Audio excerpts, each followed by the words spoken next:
One of the things that we got to understand when the writers are writing things in the New Testament or even in the Old Testament, first and foremost, they are being led by the Holy Spirit. Everything that they write is specifically in place because the Holy Spirit was guiding them to do that. But there's also another element that there's things going on in their culture that are relevant to the people that they're writing to. And sometimes when we read a passage like 2nd or 1 Thessalonians, sometimes we can run across things that sometimes don't seem about us, but they really are. Let me kind of give you some background. Back in the time when Paul writes this, Paul, Silas, and Timothy wrote 1 Thessalonians. And when Paul is writing, when those guys are writing this together, there's things going on in the culture that begin to make sense, that begin to open up where Paul is coming from as we get into chapter 2. Back in that time, there were people who were entertainers, who were they would educate people, and they'd go from town to town, from place to place, educating or entertaining people. They were philosophers, and they were actors, and they were magicians, and they would do all these different things to try to influence the people that they were speaking to. They would either say some really interesting things, or they would have debates with people, or they would do some type of sorcery that would amaze people, or they would even try to sell them health potions to try to, or maybe essential oils, to try to help them get better for whatever they're going through, right? And so what was going on in this culture is that was a common practice. In fact, these people would show up into these towns, into these cities, and they would be expected to be treated a certain way, to be seen as a specific way. And the biggest ones, the biggest people that seemed to have the most influence were the philosophers.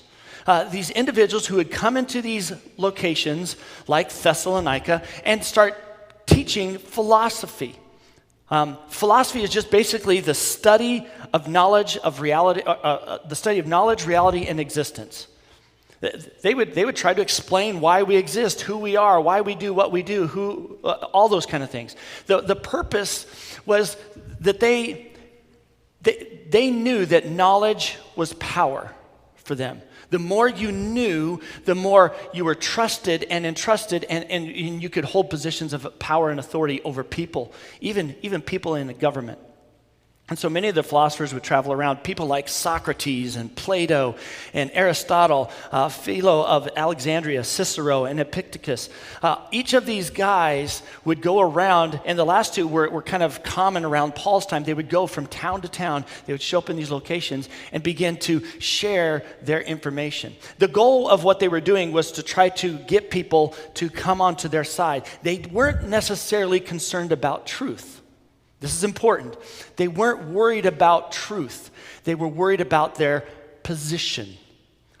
They wanted authority. They wanted to be able to control people with what they said and how they debated. So they would sometimes pick a whole different side of the coin of what they believed to be truth, just to sway a group of people another direction. Because if they could convince people that something else was true, they had power over them. They had control over them.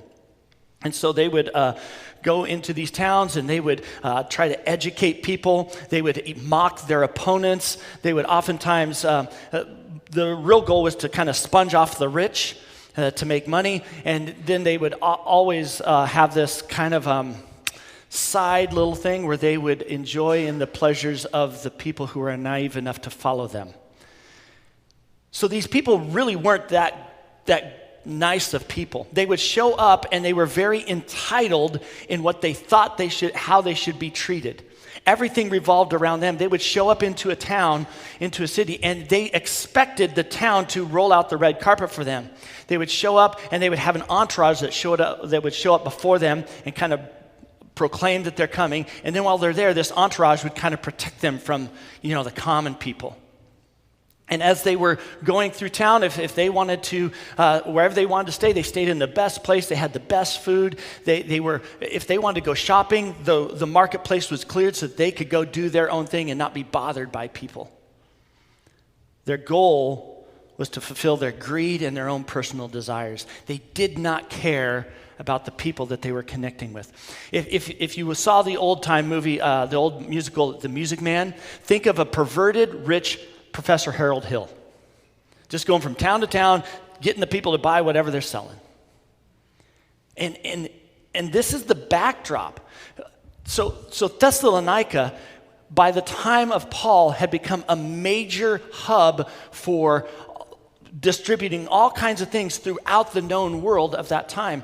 And so this was like a huge venue. To show up into Thessalonica was like a major venue like a New York or a Nashville or a Hollywood, where you could, if you showed up and you could make a name for yourself, if people were convinced about what you were saying, then they would take it to their countries, to their places, and they would invite you to come, and then there's more money for you to have and more people to manipulate and control.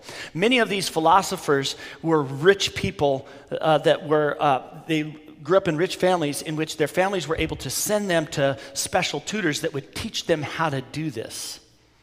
They would teach them how to think, but they also taught them how to manipulate a group of people to go a certain direction. And so as you kind of think about this is the backdrop of what Paul, Silas, and Timothy are writing. And now as we get ready to dig into 1 Thessalonians 2, you're going to see a contrast between what the culture was used to seeing people do as opposed to what Paul, Silas, and Timothy did. And there's an important difference in this because of this. In our culture today, celebrities and professional athletes and famous people are kind of treated the same way. But have you noticed that people that are Christians, that are leaders, are expected to be different? It's just kind of built into our DNA. There's nothing wrong with it. In fact, I think it's good that we treat Christian leaders and influencers differently. But there's a different expectation of a person who is a follower of Christ, who is a leader or an influencer, as opposed to just the other people that are those kind of individuals.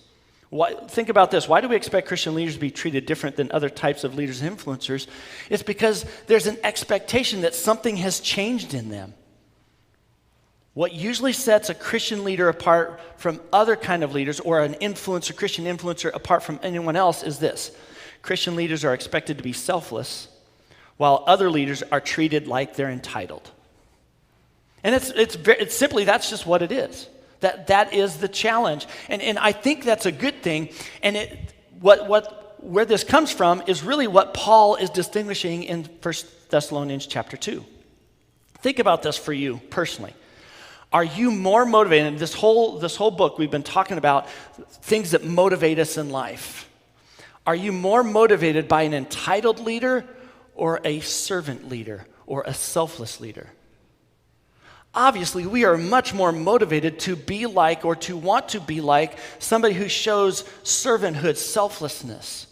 And that is supposed to be the model of a Christian. But at this time, they don't know any of that. They don't understand any of that. It's built into the way we think about leadership now, but it wasn't that way back then because they didn't know any different. All right? So let's kind of take a look at this, because this is kind of leading into this chapter. Let me kind of do a quick recap of where we've been. Paul has written to the Thessalonica people. And he, as they're kind of unpacking their gratitude and their prayers for them, they have reminded them that they are loved and chosen by God. And then he points out specifically how they imitated Christ, just like Paul, Silas, and Timothy were trying to imitate Christ. And that their faith, that their faithfulness had been fueled, had been moved by their faith. But they put faith in Christ, and it led them to faithfulness. And their faithfulness continued to reproduce and reinforce their faith. And so Paul, Silas, and Timothy, as they are writing to this group of people, they've pointed that out all in chapter 1. Now there's a shift in their focus, because they want them to know that they have more influence than they realize, that they are leaders even though they didn't realize they were leaders. And he's trying to shift their focus this direction. And so let's go over to 1 Thessalonians chapter 2. We're going to walk through some of this, because what Paul does is he paints a picture of not just how a Christian leader should be, but how Christians should be. And we'll get into that a little bit as we go through this. So the first 3 verses here in chapter 2, let me just kind of highlight it. Paul is just kind of talking from a little bit of his experience that in spite of suffering that they had endured in Philippi, which is, if you go back to the book of Acts, you can read this, that they were in Philippi and they were being beaten and abused and attacked. And so God encourages them to leave Philippi, and they're automatically drawn to Thessalonica. And they get to Thessalonica, and they're met with opposition immediately. But something's different about these people. Look at what he says right there in verse 3 real quick. For our exhortation didn't come from error or impurity or intent to deceive. Right there, you start seeing the difference that Paul is establishing. We didn't come like all these other philosophers and entertainers that come into town from time to time. We weren't expecting everything that they got. We weren't entitled. We wanted to show you a different picture. So here's the picture. Let's start with verse 4. Instead, just as we've been approved by God to be entrusted with the gospel. Stop right there for a second. Look at that phrase, entrusted with the gospel. Think about that for a second. Entrusted is different than being given something. If I gave you a car, it's yours. Here's a car, I'm giving it to you. It's yours. You can do whatever you want with it, right? It's also different than being trusted with something because on one hand, if I give you something, that's yours. It's yours to have and you can do whatever you want with it. If I trust you with something, I'm saying it's still mine. I still possess it. I'm just going to let you borrow it for a minute. Entrusted is very different. Entrusted is emphasizing a co-ownership. I want you to think about this for a second. What Paul is saying is that when we become a follower of Christ, when we commit our lives to follow Jesus, we are entrusted. We are co-owners of the gospel. That's not light. That's heavy, that God would entrust us with his very word and the love that he showed through Jesus dying on the cross, that we can continue to take that message with us. How motivating is it for you personally that God would entrust you with something that would save people's eternity? That's not light. That's huge. That phrase in verse 4 is massive. I encourage you, underline it, circle it, do whatever you need to because that's a big deal. And that idea leads to the rest of what he says through the next few verses. And we're going to look at this through the eyes of being a leader for a minute. Now, I get it. Not all of us we may not perceive ourselves as leaders or influencers. And the Thessalonica people didn't believe they were leaders or influencers either. But Paul is very specific that their influence has gone out beyond the walls of Thessalonica, that they have a lot more influence, a lot more leadership. And so what he's trying to do is convince them, help them see what it looks like to be influential in their faith. And so just for sake of how we're looking at this, what are the visible behaviors of a Christian leader or influencer? Here we go. We're going to walk through these. Just understand, we all have the potential to influence someone. Every day we have an opportunity to influence somebody some way, whichever direction. Here's what it looks like, starting in verse 4. So it says, instead we have been approved by God and entrusted with the gospel, so we speak not to please people, but rather God who examines our hearts. Let me stop right there. The first character trait, the first behavior of somebody who is a follower of Christ, who is influential, the first behavior is a desire to please God. See, philosophers and these entertainers are all driven by pleasing people. Think about, not to harp on a group of people, but think about how we've heard time and time again how it was really tough for movie stars during COVID lockdowns when they couldn't perform for people. And they had to stay in their big, massive mansions by themselves. And it was just so difficult because, you hear some of these, you're like, A follower of Christ is not about pleasing people. They please God. And I think started trying to think about the people in my life or around me that I've noticed these kind of characteristics from. And I think of the staff, I think of the ministry leaders that work here at the church that devote either through being volunteers in their time or even being paid. How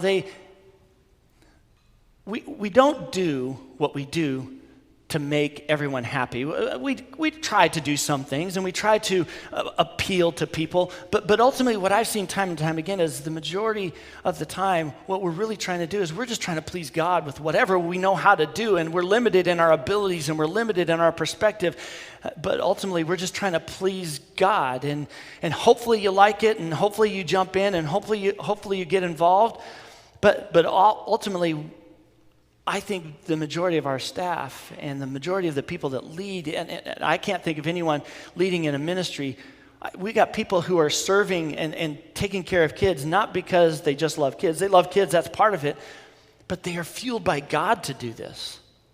They want to please God with it. I think ministry, one of the things that I've learned in ministry is it can be one of the most fulfilling and rewarding opportunities in life. Especially when you see the fruit and you see people's lives change. But I can also tell you from experience it is one of the most lonely and spiritually draining of roles. Because you always have to be on. You always have to be okay. And we shouldn't have to be that way, but it's built into us as individuals to always be on that level. And so we're constantly wrestling with where we're at spiritually, and we're constantly beating ourselves up because we're not where we should be spiritually, but we're trying to please God, but we're trying to do what we're called to do and what we're encouraged to do, and so it can be tough. And so we love those affirmations of, hey, that was really good, that was really encouraging. But I also want you to know that that's not what fuels us. That's not what fuels most of the leaders that I've interacted with. That they are drawn to serving God first and foremost. Second, look at this, verse 7. So the first one is a desire to please God. The second one is motherly affection. Although we could have been burdened as Christ's apostles, instead we are gentle among you as a nurse nurtures her own children. We cared so much that we were pleased to share with you not only the gospel, but also our own lives. This is very maternal language that Paul is using.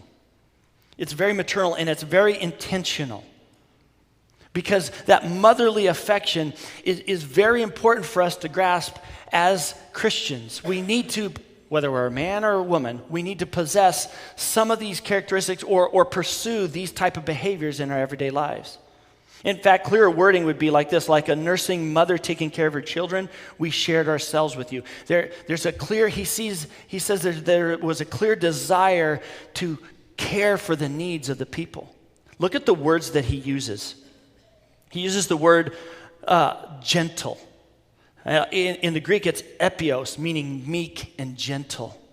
He uses the word caring, like a nursing mother giving her child what it needs. That's thalpo. It means to keep warm and nourished.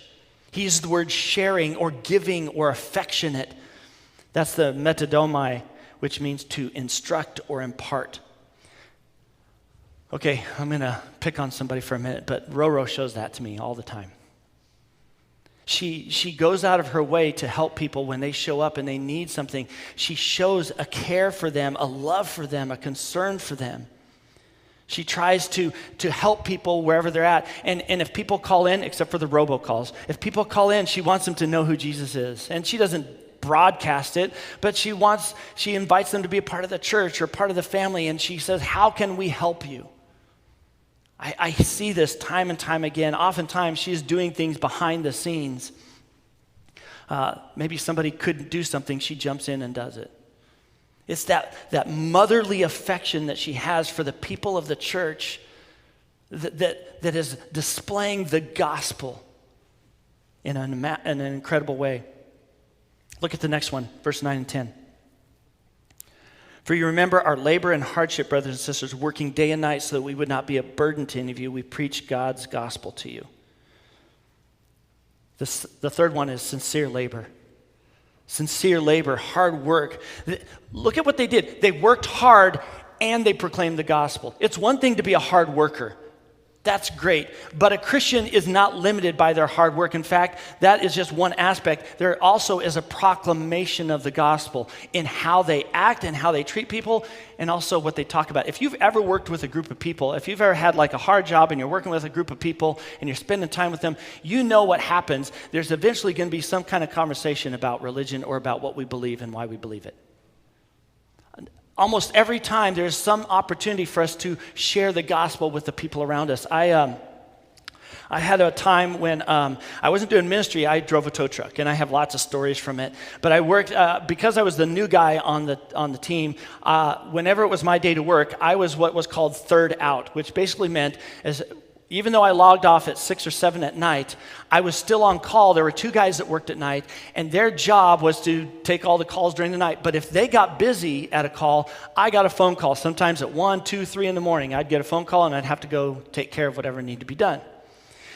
These 2 guys were Randy and Jerry. I called him crude and rude. Randy, he was disgusting. Like he was perverted. Everything was a sexual joke. It was always... I would not want him around any of my daughters or my family or anybody. He was one of those guys.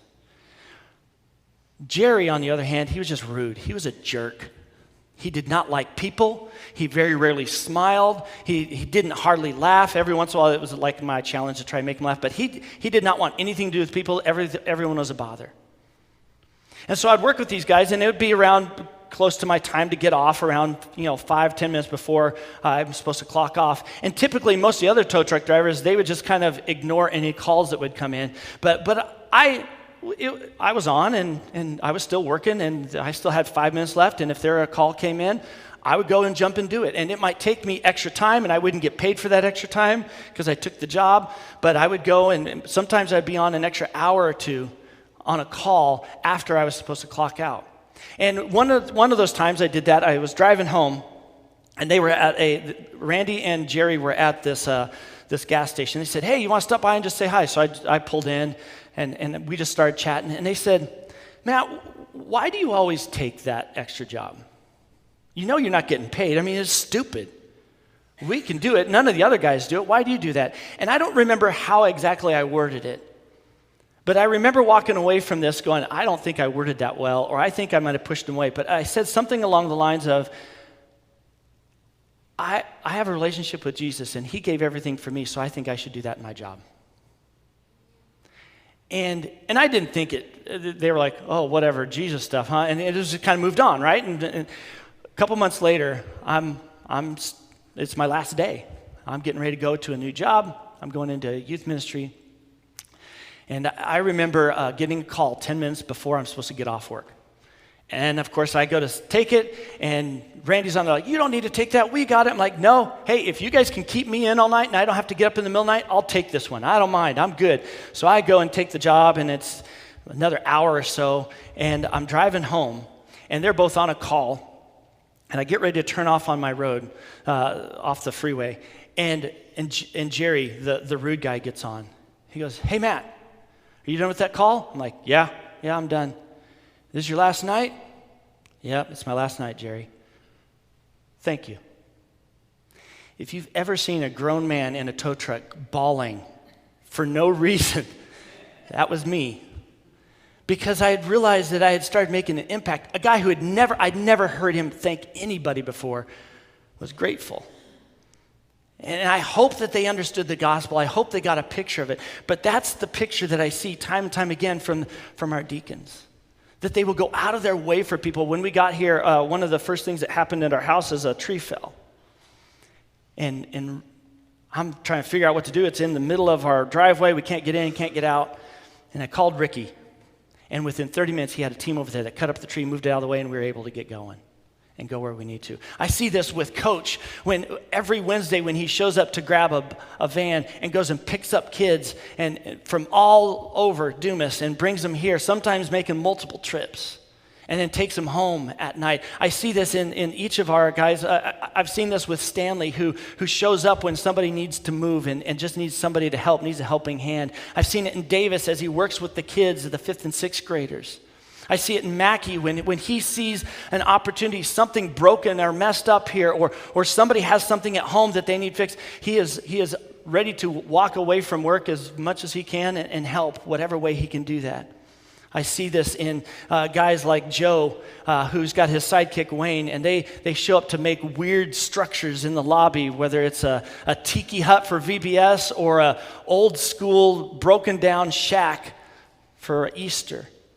I think of guys like Randy, who jumped in and brought his son, teamed up with his son to build just little simple planters out on the front porch, just to beautify a new cement structure that we had out there. I see this time and time again from these guys. It's great. It's not just leadership, it's being a follower of Christ that causes that. Look at the fourth one, the last one, verses 11 and 12. As you know, like a father with his children, we encouraged, comforted, and implored each of you. The last one is fatherly instruction. Now, in some of your versions, it might be a little different, but the same emphasis is there. There's 3 markers of a good father that Paul lays out. What are they? First of all, they're encouraging. It's the Greek word parakaleo, which basically is this coming alongside to encourage and strengthen. A good father comes alongside their son and says, hey, son, let me show you how to do this. Hey, daughter, let me help you with this project. Let me show you how we can do this together. It's that kind of like, we got this kind of mentality. That's a great marker for fathers. The second one is comforting. It's paramathuomai, and it basically means to calm or console someone. I know as dads, we're not super good at this, especially when the tears start flowing, right? We struggle with this part, but this is a great quality for fathers to have, to come alongside their child when they get cut from the team, or when a friend does something mean, or maybe they've messed up and they're just dealing with the guilt for themselves. You come alongside them and say, it's going to be okay. We're in this together. And the last one was imploring. That's meritomai, which basically means to appeal or solemnly exhort. It's what a dad does when their son or daughter messes up, sins. They come alongside them and they say, that's not okay. There's going to be some consequences. There's going to be some things that you're going to have to deal with because you've crossed the line.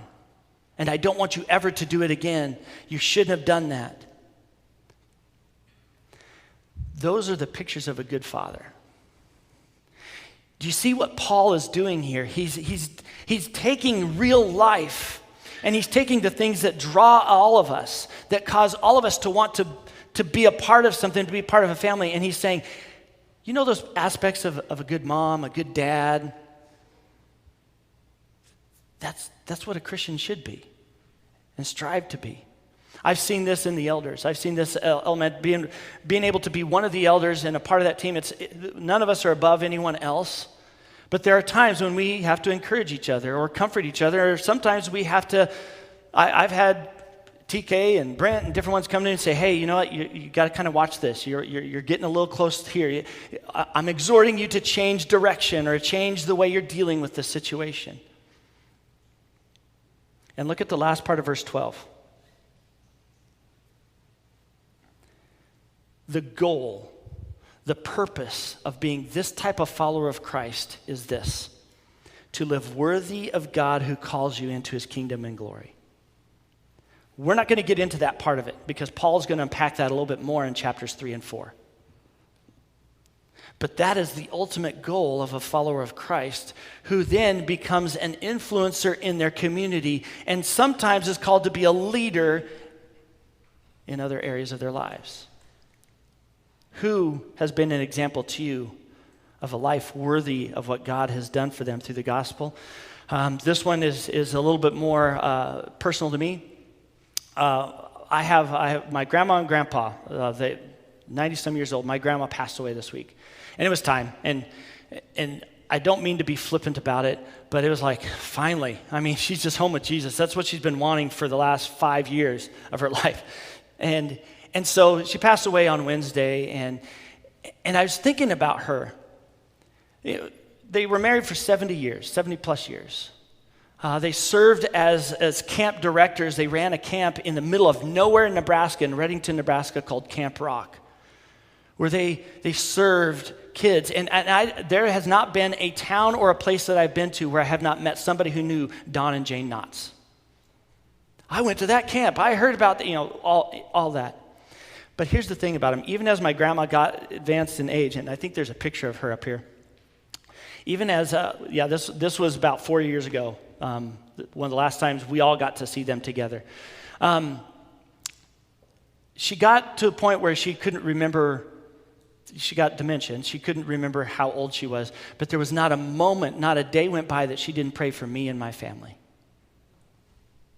That's a life worthy of God because of what he did for him. You see, faith produces faithfulness, and faithfulness reinforces our faith, builds it up. We are called to imitate Christ. And not every single one of us, not every Christian is going to be expected to be a ministry leader, but every Christian is expected to be a servant leader. We are all called to be what Paul is depicting here in chapter 2. It doesn't matter whether we have a role of leader or not. The most influential thing we can be is a witness of what Christ has done in us and be worthy of what God has given us so that the people around us experience it, see it, acknowledge it, and realize that they are being shown the gospel and they want to know what that's all about. You are loved by God. You're chosen by God. You've been entrusted with the gospel of God. That's huge. That should fuel every single one of us. So let me end with a real quick recap, but let's look at what the qualities of a great leader or influencer are, and let's just make it simple. Ready? If you want to avoid being entitled, practice these 3 things. Number 1, be humble. Seek to please God, not man. That's humility. Humility isn't, I'm no good at anything. That's not humility. In fact, that's a level of arrogance that's like reverse arrogance. But you're trying to, reverse psychology people. I'm not very good at it. That's not humble. Humble is, I'm going to please God with everything I got. I'm going to give it everything I have to please him. Second, always hustle. Work hard and smart. I hate that phrase, work harder, not smarter, or work smarter, not harder. I hate it. That's just lazy, isn't it? Think about it. Yeah, I'm going to work smarter, not harder. I'm going to work smarter so I don't have to work at all. There's an element where we are called as Christians not to be trying to do one or the other, but we're both, smarter and harder. And third one, speak boldly. Don't be afraid to point people to the gospel.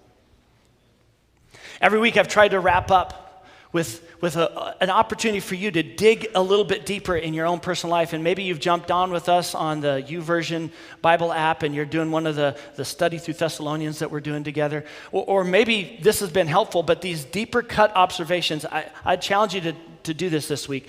Take a look at the 6 qualities that Paul lays out here. He was gentle, he was giving, he hustled, he worked hard, he preached the gospel, his conduct was Christ-like, he encouraged and exhorted others. This is the first book, the first letter that Paul writes, probably the first letter. Following this, he starts digging into those a little bit further, and he lays out the qualities and expectations of people that are in leadership in a church called elders and deacons. He does this in 1 Timothy 3 and Titus 1. And what is really interesting is these words and this picture that he's giving lay the foundation of what he talks about in those 2 books.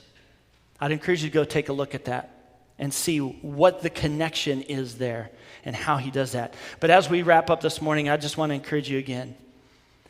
I hope that the love and grace of God will flow into you and cause you to continue to be Christ-like, to grow in your faith. Now may the God of hope fill you with all joy and peace as you believe, so that you may overflow with the hope by the power of the Holy Spirit.